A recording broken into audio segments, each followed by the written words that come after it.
right, so we've got Nate, Shane, the black dude, and we've got Joseph. All right, Nate, I'm gonna hand that to you. So first things first, I'm talking about the Second Amendment today, and my call to arms is that we have to change it, as it's an outdated amendment that needs to be changed. Personally, I'm biased. I don't believe in this. I think that it should stay the same, but I chose to try to put aside that bias and do the other view. So, can you see with the sun? I don't know, it's kind of weird. see if I can block it. Act as a background. All right. So July 29, 1775 was the day that the American Revolution started by the firing of the shot heard around the world.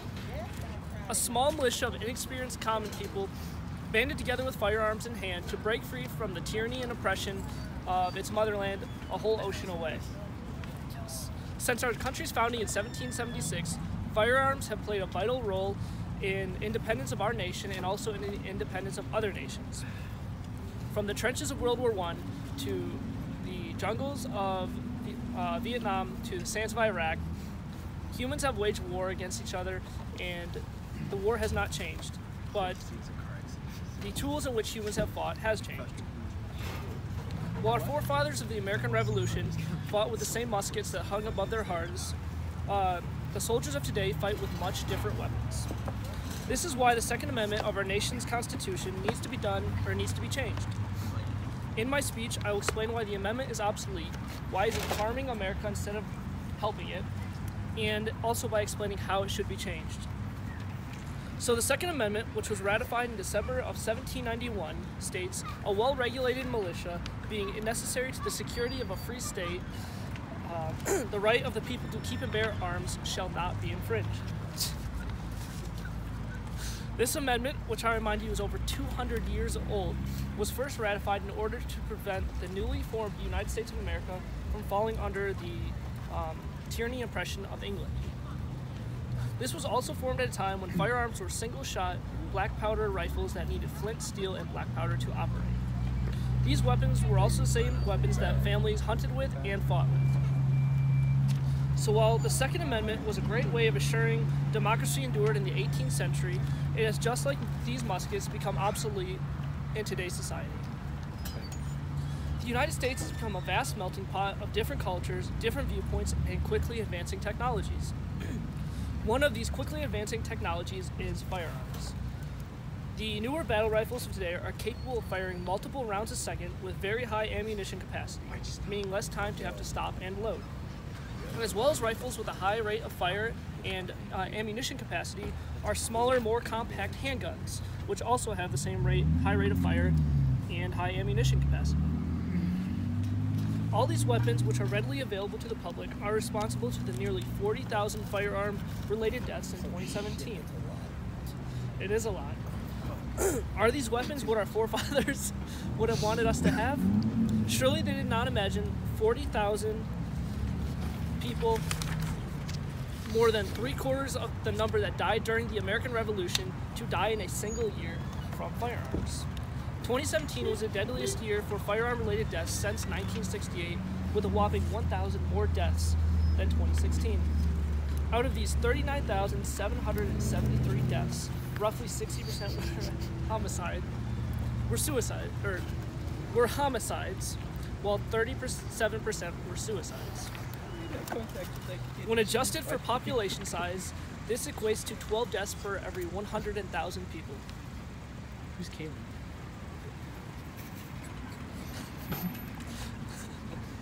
While this may not seem like a lot,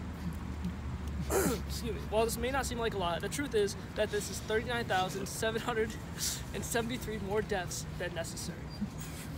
While measures are being taken to combat gun violence, it is not enough. The main problem is that the U.S. as a whole does not take this problem seriously. Even the NRA, the National Rifle Association, which has more than 5 million members, has done little in combating what it so boisterously emphasizes: safe gun control.